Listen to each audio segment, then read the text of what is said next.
Who will truly stand by your side when you're over 70? And what if the answer is no one? As the world changes, so too do the stories we tell about aging.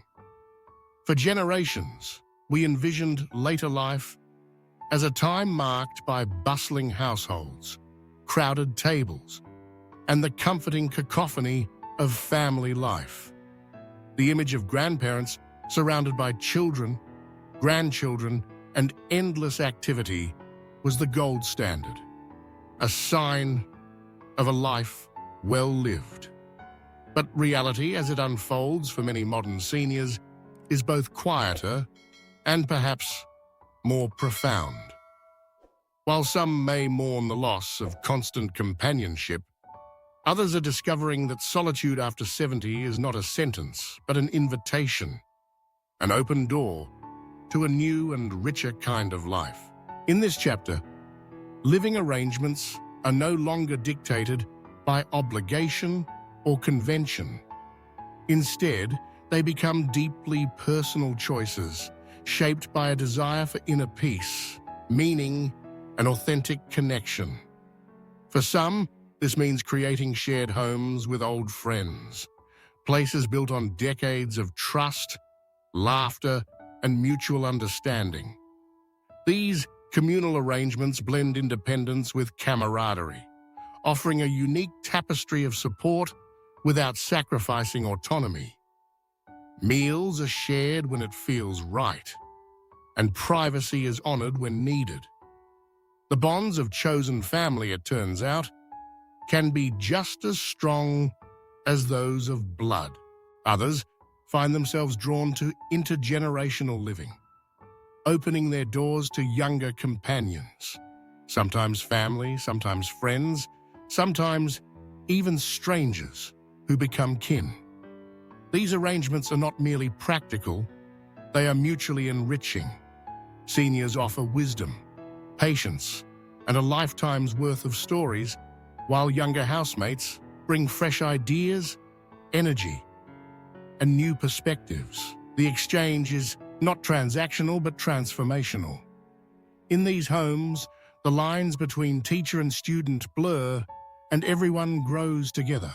Yet for many, the boldest and most liberating choice is to live alone, not in isolation but in intentional solitude. This is not the loneliness that so many fear, but a conscious embrace of quiet, a deliberate step into a lifestyle where each day begins not with chaos or obligation, but with calm. There is a kind of freedom in solitude that is difficult to put into words. Without the constant demands of others, every decision becomes one's own. What to eat, when to sleep, how to spend the precious hours of the day. Meals can be slow, savored in silence, or enjoyed in the company of a beloved book. Sleep follows the rhythm of the body, not the clock. Time is reclaimed, and with it, the opportunity to rediscover passions and joys that may have been set aside for decades. Science often extols the virtues of community, and rightly so. Connection is vital.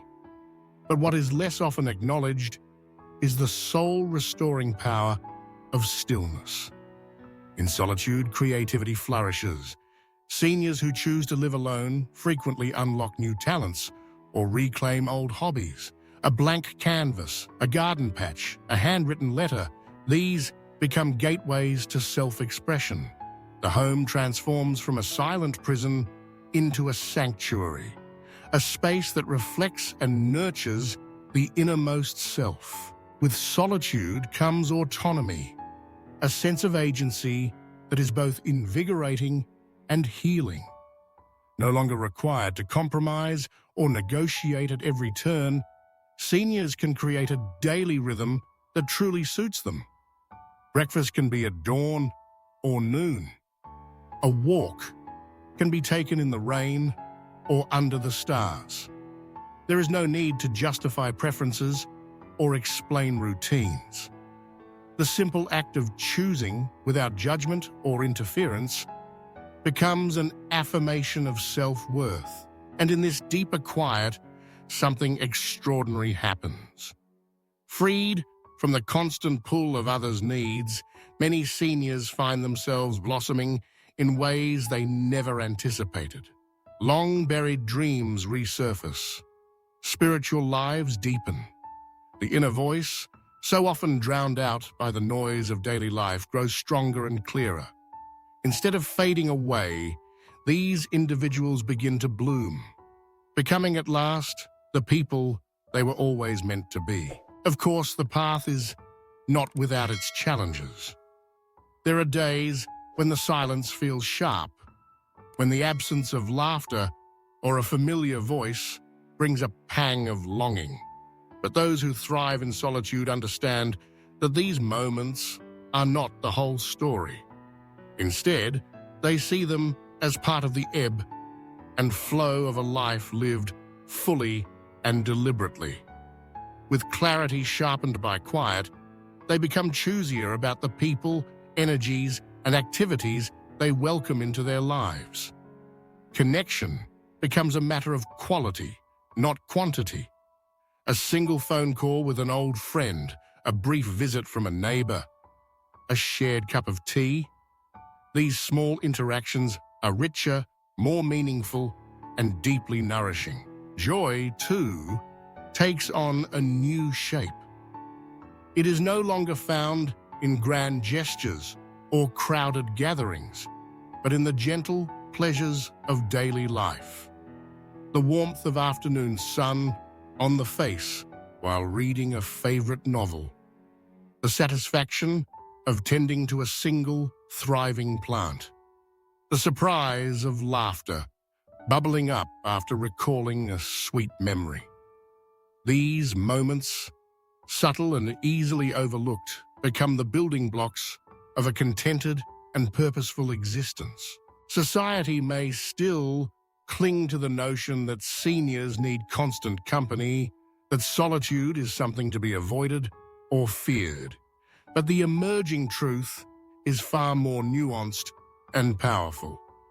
The choice of how and with whom to live is no longer about survival. It is about thriving, about crafting a life that feels genuine, peaceful, and true to the self. After 70, the central question shifts. No longer is it simply, who should I live with?